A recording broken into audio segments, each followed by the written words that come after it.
Salam sejahtera. Yang dihormati Profesor Dr. Mahmud Nawawi, rekan saya selaku Direktur kami.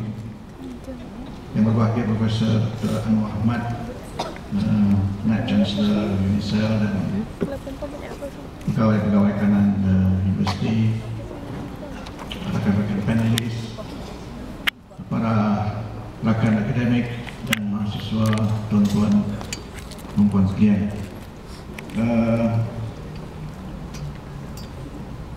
Saya rasa Profesor Anwar dan Profesor Makno dia berpakat, tapi dua-dua tanya saya nak tanding di mana kali ini. Jadi tak terlanjur dua orang tanya, saya elok saya jawablah. Saya selepas lebih setahun bersara daripada UIA, saya dah balik ke kampung saya, Sabuk Renam, menengok-nengoklah Parlimen Sabuk Renam. Sebab manalah tahu masa pencalonan nanti saya diminta untuk mengemukakan borang pencalonan. Selain itu saya juga nak letakkan caveat kata orangnya, sebab pakai dua topi ini, satu topi tapi topi lama tu payah nak buang. Jadi dalam penghujahan saya mungkin nanti yang nampak macam orang politik, jadi maafkanlah, oleh kerana setahun lebih ini saya memang bergerak sebagai seorang ahli politik sebelum masa. Walaupun petang ini saya diminta untuk membahaskan tajuk ini daripada perspektif perlembagaan, ya.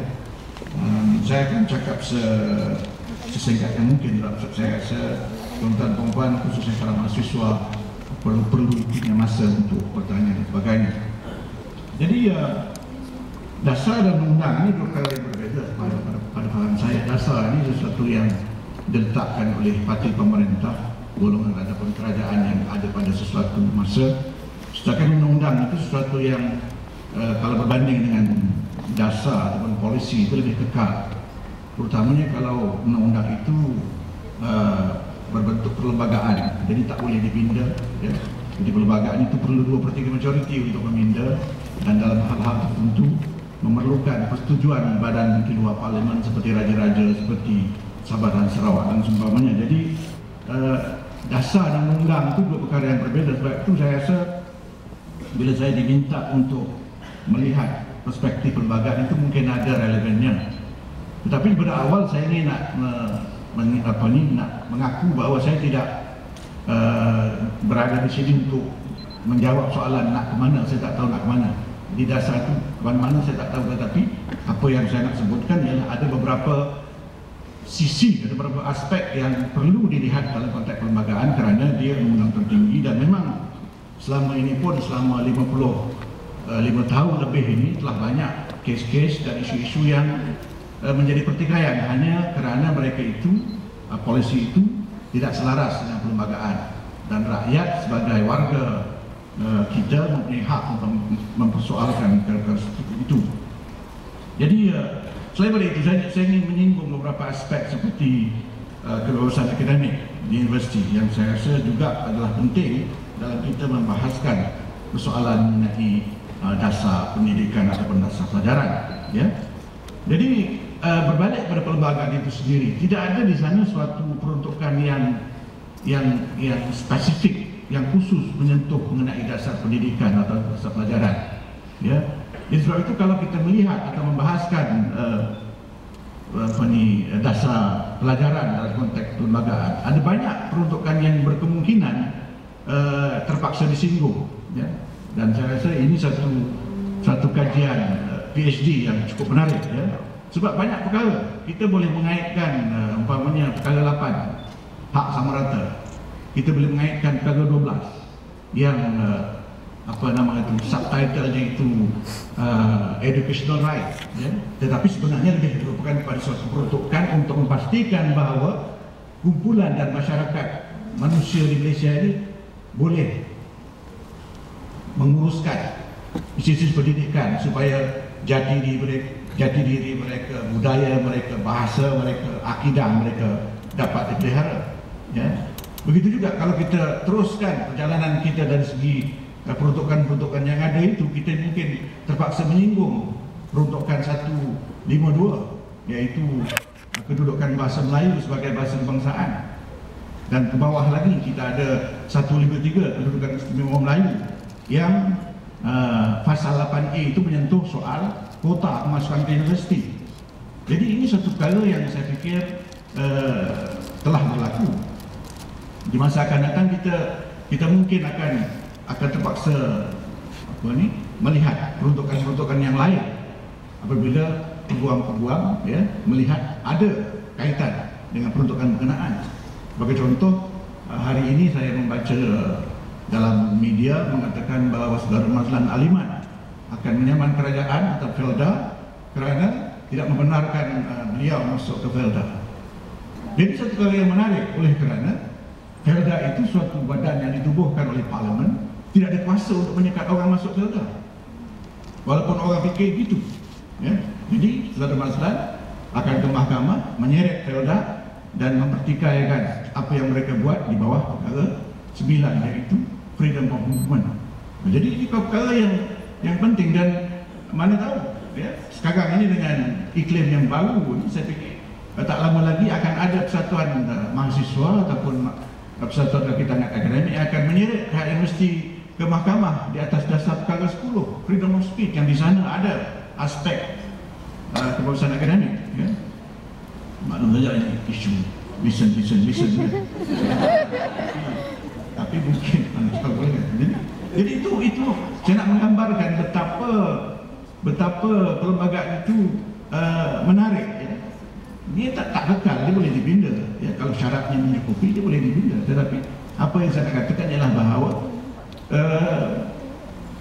sesuatu dasar itu tidak boleh dogmatik, tidak terlalu over sangat ni nak perpaduan dan sebagainya. Kadang-kadang saya tak boleh dengar benda macam itu. Boleh tanya, hak itu penting juga. Terutama sekarang ini. Sebab itu kalau kita gagal menangani soal ini, besok lama-lama orang belakang lagi susah. Sekarang ini kita masih bercakap soal itu kerana datuk nenek kita gagal menangani isu ini. Jadi orang sekarang yang masih bercakap benda-benda macam itu, saya fikir orang ini sudah ketinggalan kereta api, bangun lambat. Orang lain bangun pukul 5, dia bangun pukul 7. Matahari dah tinggi dah. Dia masih berpokok benda lama. Dan perlembagaan kita terpaksa bergerak seiring dengan perkembangan semasa, dengan internet, dengan Facebook, dengan segala macam ini. Tuan-tuan dan puan sekalian, di sinilah pentingnya mahkamah. Tetapi yang menjadi tragedi negara kita adalah mahkamah pun terikut dengan orang politik. Jadi Profesor Rosdani menyebutkan soal siapa orang politik yang berani. Saya rasa orang politik ni berani pun kena bertempat. Jangan menyebut yang bukan-bukan, yang tak ada asas, nanti ditertawakan, lebih membimbangkan, dihumbankan, seperti kata saudara Syamil Rais. Jadi mahkamah kita gagal untuk menjadi gatekeeper, oleh kerana mereka mungkin tak faham perlembagaan, mungkin tak faham. Nanti saya tunjukkan macam mana. Sebagai contoh, kes Merdeka Universiti tahun 82 yang akhirnya diputuskan oleh Mahkamah Persekutuan dalam tahun 83, membuat keputusan yang pelik yang disifatkan oleh Profesor Andrew Harding daripada SOAS sebagai wooden decision, keputusan kayu. Jadi maknanya dia membodohkan hakim itu. Saya pernah sebut hakim-hakim ini kena bersekolah balik. Bukan mereka tidak dapat memahami. Sebab apa? Soal bahasa Cina itu soal lain lah. Tetapi isu ketika itu ialah bahawa Universiti Merdeka itu nak ditubuhkan oleh sebuah badan private, sendirian berhad, menggunakan duit sendiri. Tetapi ditolak oleh Menteri Pelajaran ketika itu, Musa Hitam, dan media memainkan isu perkauman tahun 78 itu dengan isu-isu itu. Maka ditolak atas alasan bahawa dia tidak menggunakan bahasa Melayu. Universiti itu universiti private yang nak menggunakan bahasa Cina. Jadi logik dia, dan kalau ikut undang-undang pun kelembagaan sebab itu Andrew Harding dengan keputusan kayu ni sebab private, duit sendiri. Macam mana boleh jadi public authority? Jadi hakim ni tak tahu gimnastik macam mana dapat keputusan mengatakan keputusan ni universiti boleh keputusan menteri pelajaran ketika itu sah. Yang saya singgung ni di tuan-tuan perempuan sekalian, memang kerana mengajar undang-undang pening, undang-undangnya salah. Tetapi undang-undang itu terpaksa dirujuk, tapi salah. Jadi Merdeka Universiti satu keputusan yang pelik yang kita menunggu Mahkamah Persekutuan hari ini untuk membetulkan. Sebenarnya kalau ikut yang ada bukan keputusan yang banyak, keputusan lain yang pelik-pelik yang terpaksa dibetulkan. Jadi menunggu hakim yang berani untuk membetulkan. Ya? Jadi itu yang berlaku tahun 83. Ya? Yang pada saya satu kezaliman. Saya minta maaf lah di Indonesia ke, di kampung saya ke, di tempat Cina saya cakap macam ini juga. Sebab undang-undang macam tu. Saya tak masuk surau lain tak ada. Masuk surau macam tu juga. Masuk sini juga. Dengan profesor macam juga. Dengan bukan takbir, dengan cikgu-cikgu juga. Jadi maknanya pada saya tidak adil.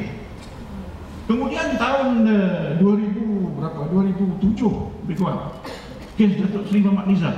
Ini bukan pasal dia kena sack, kena pecat. Kes PPSMI. Jadi Datuk Seri Muhammad Nizam membawa kes ini ke mahkamah di atas anak dia itu terpaksa melalui PPSMI dan beliau diinstruk mengarahkan peguamnya supaya mencabar dasar Dr. Mahathir di mahkamah di atas alasan bahawa dia bertentangan dengan kedudukan bahasa Melayu sebagai bahasa kebangsaan di bawah perkara 152. Diterima oleh mahkamah. Maksudnya dia kata betul, PPSMI itu betul, selaras dengan sebagainya, semua pelik juga. Ya. Jadi yang tadi itu lain, yang private jadi public. Yang ini yang dah betul dah disebut 152 ni, kalau tuan-tuan tengok ni, maksud rasmi itu ialah maksud kerajaan, maksud awam. Maknanya sekolah ke, jabatan kerajaan ke, majlis perasmian ke, perdebatan di parlimen mesti dalam bahasa Melayu. Tapi hakim, betul saya kenal hakim ini pandai sangat, dia kata jadi dia nak menyelamatkan Dr. Mahathir itu, dia kata sah walaupun menggunakan bahasa Inggeris. Padahal kalau tengok budak tahun 1 pun tahu ni hakim ni, dia kata tak, rasa Dr. Mahathir betul. Nampak bagaimana mahkamah itu bersilat supaya bersama dengan kerajaan satu Malaysia. Satu Malaysia bersatu dengan kerajaan.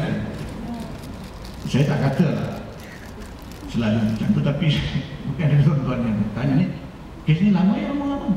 Kes Merdeka Universiti lama tahun 80-an sebelum Tun Salim masih pecah. Kalau tidak mengatakan bahawa ketika itu mahkamah pun dah teruk, sebenarnya justice is always on trial. Maknanya mahkamah ni boleh begini, boleh begitu. Maknanya cuma barangkali sekarang ni semua orang nampak. Ya, boleh kan korek semua orang nampak. Tak betul di mahkamah. Dulu pun ada tak betul juga sebenarnya, tapi oleh kerana dibuat dengan cara yang begitu subtle, tak nampak. Ramai orang tak nampak. Sekarang ni pasal ya, daripada reaksi pun nampak hakim tak betul kan. Jadi sebenarnya itu. Saya berbalik pada isu kita petang ni, bahawa di mahkamah pun dasar pelajaran, dasar pendidikan ini sesuatu yang menirukan. Ya. Dan ini saya fikir berlaku oleh kerana kita tidak ada kebebasan, tidak ada keterbukaan. Ini jadi masalah. Jadi saya mungkin sedikit berbeza dalam soal perpaduan dan benda-benda yang pada saya retorik dan dogmatik ini. Ya. Sebab saya rasa kalau macam tadi Universiti Merdeka, tak ada duit dia. Ya, selagi dia tak kerja jadi PTD seperti yang disebut oleh Profesor Marlin, okey lah. Selagi dia tak mau ataupun dia tak nak jadi doktor kerajaan, okey lah, salah. Bukan dia bakar rumah kita. Ya, tuan-tuan kita tengok perkara ini, right to life. Ya.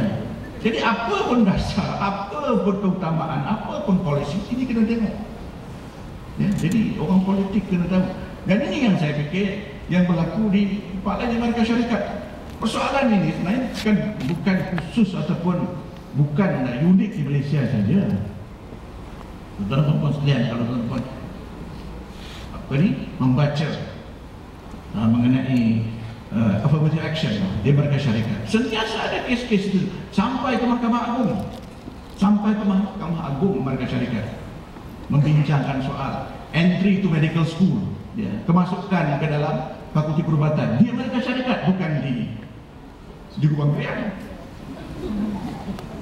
Jadi maknanya isu yang topikal, yang kontroversial, tetapi mereka menangani isu itu secara profesional, secara terbuka.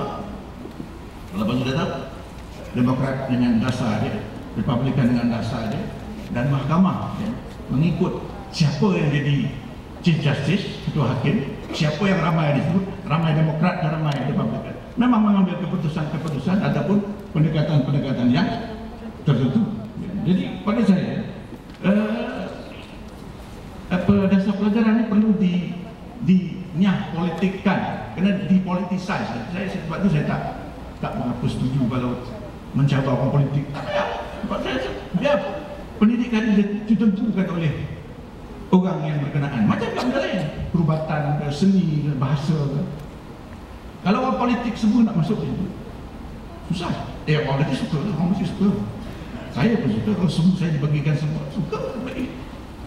Kita sentiasa relevan seolah-olahnya, tapi bagi saya, ini menzalimi dasar itu, benda itu, isu itu kan lebih teruk lagi di masa depan.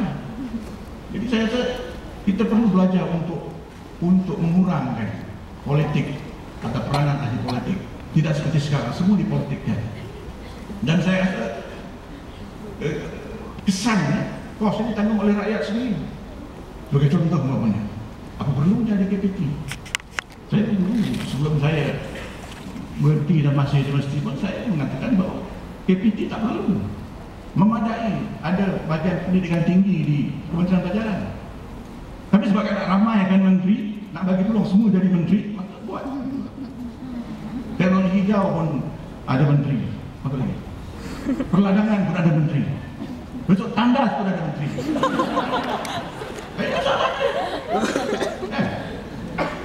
Cuma malangnya di sini lah, di peringkat pusat benda itu tak ditentukan. Di peringkat negeri ada Exco, itu kabinet negeri itu tak kurang dari 4, tak lebih dari 10. Tapi federal tak sebut. Jadi sekarang ini dah ramai sangat menteri, ada lebih 30 orang. Belum masuk Timbalan Menteri, belum masuk Sesmalan.